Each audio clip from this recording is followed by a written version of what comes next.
வணக்கம் நண்பர்களே.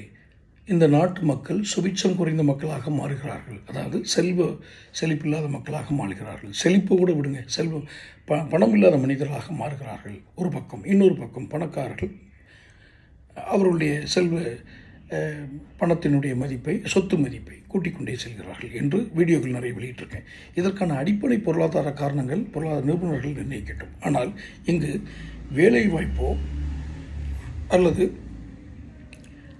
தொழில் செய்யும் வாய்ப்புகளையோ மக்களிடத்தில் கொண்டு போய் சேர்ப்பதில் ஏதும் பெரும் பிழை நடக்கிறதோ என்று எனக்கு ஒரு அச்சம் இருக்கிறது. காரணம், எத்தனையோ முதலீடுகள், அந்நிய முதலீடுகள் இந்தியாவுக்குள் வருகிறது. ஒவ்வொரு மாநிலங்களுக்குள்ளும் அந்த முதலீடுகள் செல்கின்றன.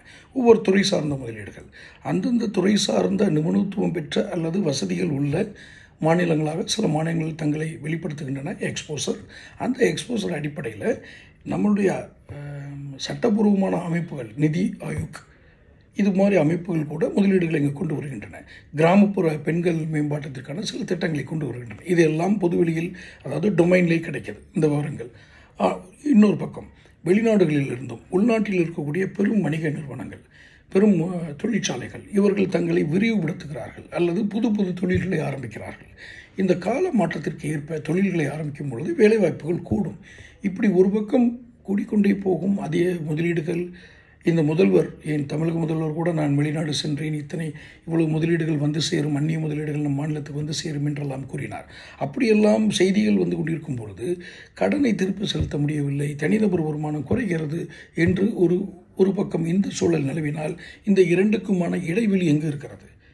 இந்த திட்டங்களையும், இந்த வேலைவாய்ப்புகளையும், இந்த தொழில் முனைவோரை உருவாக்கக்கூடிய சூழ்நிலைகளையும் வாய்ப்புகளையும் யார் தடுக்கிறார்கள்? அல்லது எதனால் இது சாமானியர்களுக்கு போய் சேரவில்லை? இது ஒரு மிகப்பெரிய கேள்வியாக நான் இந்த தேசத்தினுடைய அரசியல் தலைவர்களுக்கும், அவர் ஆளுங்கட்சியில் இருந்தாலும் சரி, எதிர்கட்சியில் இருந்தாலும் சரி, இந்த கேள்விகளை வைக்கிறேன். காரணம், இதற்கு முந்தைய வீடியோவில் கூட சொல்லியிருக்கேன், உழைத்து பணம் பெற்று அந்த செலவழித்தது போக கையில் மிச்சம் இருக்கும் வாழ்க்கையை தான் ஒரு சாமானியருக்கு நீங்கள் கொடுத்திருக்க வேண்டும். ஆனால் இதெல்லாம் இந்த திறனெல்லாம் மற்ற ஒரு மக்கள் உருவாகி கொண்டிருக்கிறார்கள். கடனில் தவிக்கிறார்கள். வங்கிகள் ஒருபுறம் துரத்துகின்றன, இன்னொரு பக்கம் அவர்களுக்கு நிதி போதாமை இருக்கிறது. இந்த இரண்டுக்கும் இடையில் இந்த மக்கள் சிக்குவதற்கான காரணங்கள் என்ன? நிறைய காரணிகள் இருக்கும்.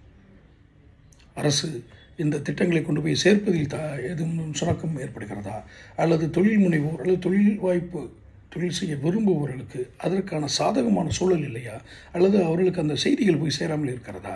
இதை எல்லாவற்றையும் நாம் ஆய்வு செய்து தான் ஒரு தேசத்தை நாம் கட்டியெழுப்ப முடியும். 2047 இலக்கு 38 டிரில்லியன் அமெரிக்கன் டாலர் என்று வைத்திருக்கிறார்கள். ஆனால் கடன் இல்லாத மனிதர்களை உருவாக்கும் திட்டம் எங்கும் இல்லை. பொருளாதார இலக்குகளை நிர்ணயிக்கிறார்கள். இந்த இலக்குகளை எல்லாம் வடிவமைக்கிறார்கள், பாலங்களை கட்டுகிறார்கள், மெட்ரோ ரயில் வருகிறது. இவையெல்லாம் ஒருபுறம் ஏற்பட்டாலும் கூட இந்த கடனற்ற மனிதர்களை உருவாக்குவதில் ஏன் இந்த தேசம், இந்த தேசத்தினுடைய அரசியல் தலைவர்கள், கட்சி தலைவர்கள் ஏன் தயங்குகிறார்கள் என்பதை விட ஏன் இதில் தோற்று போனார்கள்? காரணிகளை மிக முக்கியமாக ஆராய வேண்டும். காரணம், இது ஒரு நாட்டினுடைய, தேசத்தினுடைய, மக்களுடைய பிரச்சனை. தொடர்ந்து சேனல் பாருங்கள், சப்ஸ்கிரைப் பண்ணுங்கள், நோட்டிஃபிகேஷன் பெல் பதிவு பண்ணுங்கள்.